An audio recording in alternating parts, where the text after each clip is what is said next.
I'm Daisy Okoye, and you're listening to Kinda Sorta Brown with the University of Chicago's Public Policy Podcast. Hey y'all, it's Hope, and you're listening to Kinda Sorta Brown. This is our first official mini episode of the season. This episode is all about hair, more specifically texturism, and how that's affected Black individuals. Texturism, for y'all that don't know, is upholding the idea that some natural hairstyles and forms are more beautiful than others.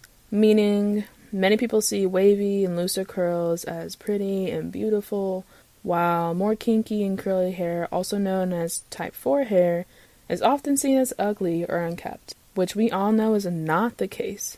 This episode, we will be breaking down what texturism is and the impact it has, and you'll be hearing from our very, very special guest, Samantha Elise. Sam and I will be diving into this topic and sharing our stories for you all to hear. But right now, let's tune in to the Melanin Archives.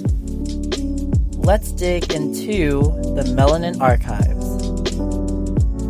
We're going to be talking about a significant case based on hair discrimination that happened in 1981 at the U.S. District Court for the Southern District in New York. This case is Rogers versus American Airlines. Renee Rogers was a Black woman that worked for American Airlines for 11 years and wore an all-braided hairstyle at work one day, as she should. American Airlines adopted a grooming policy, though, that did not allow for employees to wear an all-braided hairstyle.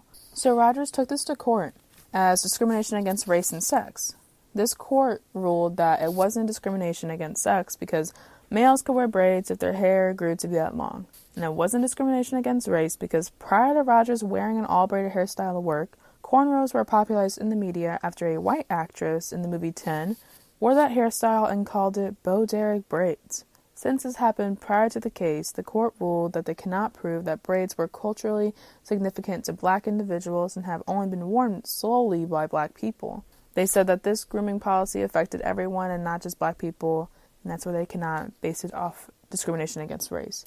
Which, this is just one of multiple cases based on hair discrimination where Black individuals are fighting for their rights to solely express themselves and embrace their culture. We see this appropriation in cases like Rogers versus American Airlines. Still today, we see high school students not being allowed to wear locks to graduation and important events with their family because it's seen as unprofessional and unkept. Yet when our white peers wear the same hairstyles but call it something else, it's seen as trendy. That dynamic right there shows that when a practice is being done by white individuals, it's obviously seen as good, but when Black individuals have been doing this for years upon end in a style that has been culturally significant to them, they are never appreciated for it, and this cycle is going to have to end. And this is starting with people on social media that are embracing the natural hair movement, and we're seeing that more so today, but it's important for our allies and other individuals to understand historically significant what braids are and how hair is super important to different communities and why that is. And we'll go more into that into the KST. KST. It's piping hot. Today in the KST, we're going to talk a little bit more about what we talked about in the Melanin Archives, kind of going into the history and some stats on that topic because we saw another Black individual being sent home from work just because of their hair. And it's even said that Black women are 1.5 times more likely to be sent home from work just because of their hair. They aren't allowed to express themselves, they aren't allowed to embrace their culture, or simply just have the freedom to do what they wish with their hair. A lot of Black women, actually 80% of Black women, agree with the statement that they have to change their hair from its natural state to fit in at the office. And that's because these Eurocentric standards that have been pushed upon us from years ago have ingrained the idea that curly, natural, Black hair is seen as unkept and unprofessional when it is beautiful and unique in the way that it is. And historically speaking, braids and really curly hair, they meant wealth, it meant power, it meant royalty. All these different styles come from different cultures. And during slavery, Sundays were the only days that Black people had the time to groom themselves. So they needed to wear different hairstyles that would last throughout the week, which resulted in cornrows and head wraps. These are styles that we still see today. However, during the Great Migration, braids and cornrows were seen as southern and unkept once again, and straight hair was seen as clean, which began this pressure of Eurocentric standards for hair, which meant that as individuals move up north, they tend to perm their hair, straighten their hair because they want to be seen as professional, not as southern, not as unkempt, kind of leaving behind what this part of them that was tied to slavery back in the South. And so they need to be seen as professional and kept. They conform to these Eurocentric beauty standards in order to simply survive and make it through that period of time. And this has essentially been an internalized oppression in many individuals as we see today, because the Black girls don't think that their hair is pretty, don't think that they are pretty because of how other individuals are treating curly hair. But as we see today, so many people are allowing themselves to be involved in the natural hair movement by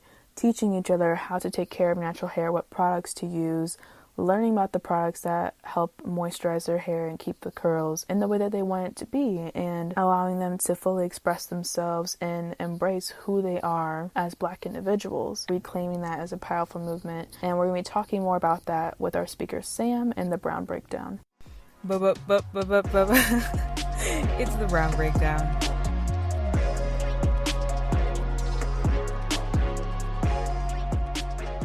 As you all know, this is the time where we spend diving into the topic and hearing from our wonderful guest. And on this episode, that is Samantha Elise.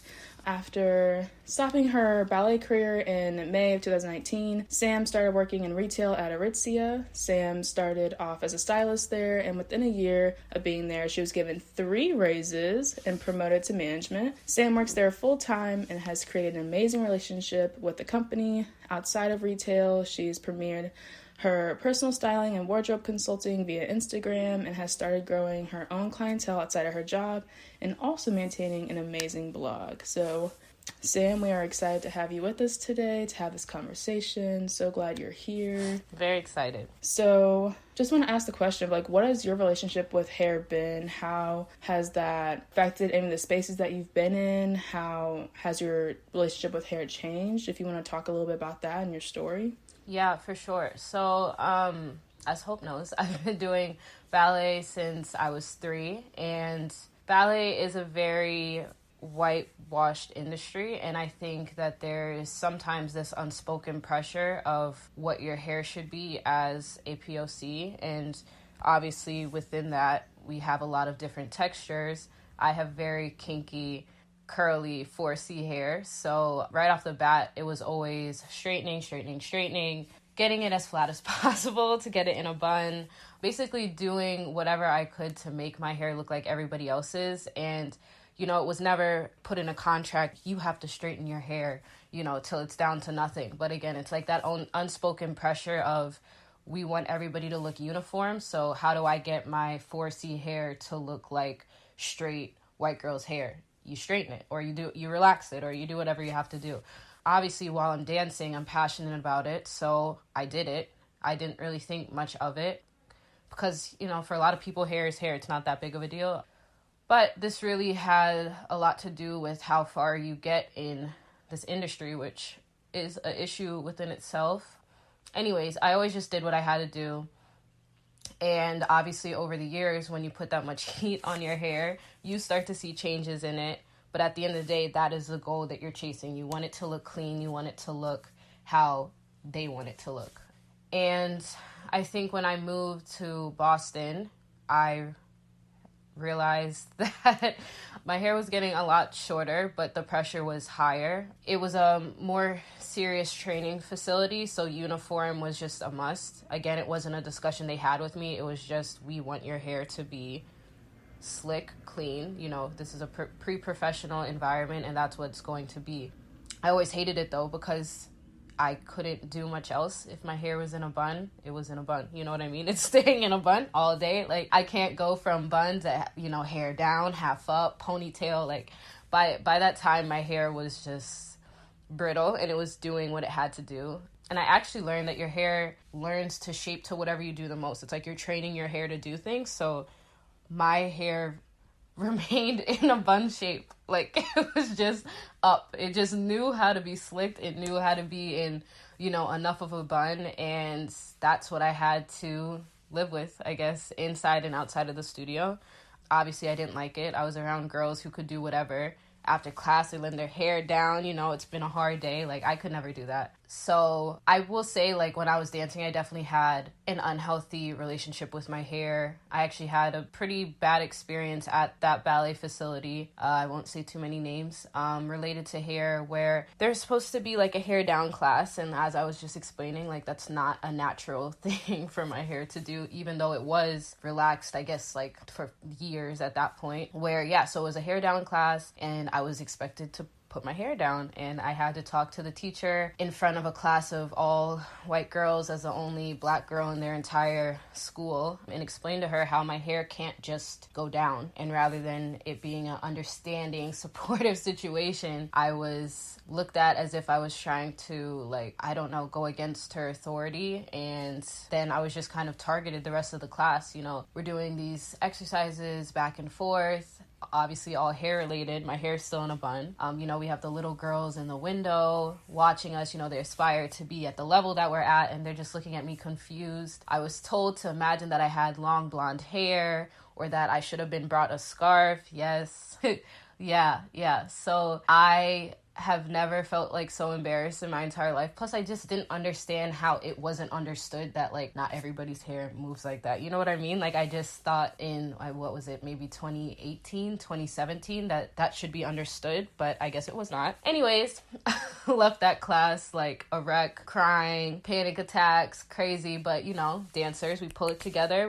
I had to go into a rehearsal maybe 5 minutes after, perform in front of that same person, with a bunch of very scary higher up people in the company. It was just a bad time, and I think I realized after that I wasn't happy with the standards that they held us to. But again, at that time, I think it was a year before I quit. That's what I wanted. So it was like, I have to find ways to make this happen. But yeah, until I quit, I didn't realize that hair can be so many different things, and that you can have a healthy relationship with your hair. And really, outside of ballet, there's not, I mean, in some ways, but there's not many fields that require such a specific hair type. Maybe modeling is the same way, I'm not really sure, but yeah. So I had a very unhealthy relationship with my hair, and I had always told myself whenever I quit, at the time I thought it was years down the road, I told myself I was going to cut all my hair off and start fresh, and that's what I did. And from there, I've learned to love every curl, kink, coil, everything, you know. I was around people who had the same hair texture or same hair type, and could just appreciate that kind of beauty. Ballet doesn't teach you to love your curls, and unless, you know, it's a certain type of curl, but we don't all have that, you know what I mean? So yeah, I don't think my relationship was really good with my hair until after I quit 16 years later. Yeah. That is insane, the whole story of the hair class. Yeah. Like, if someone told me that, we're throwing hands. Like, that... Yeah, you already know. Just taking that, like, your hair is, like, something a part of you. And also, I get, like, not realizing, like, what your hair means for so long. Because I also relaxed my hair for so long. Because my mom didn't know really what to do with it. My dad also, like, didn't know what to do with my hair. And so it was, like, get a perm, straighten it.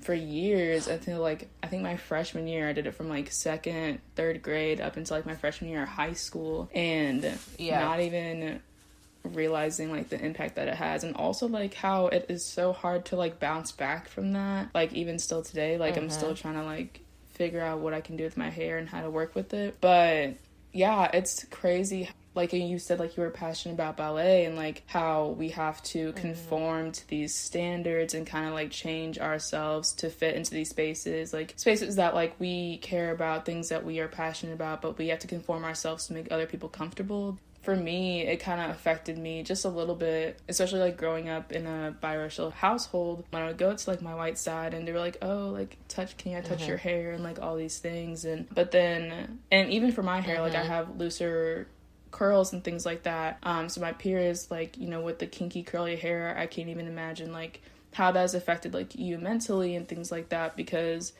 after time and time again of people telling you that like your hair is not clean or kept, and it really takes a toll on us. Yeah, for sure.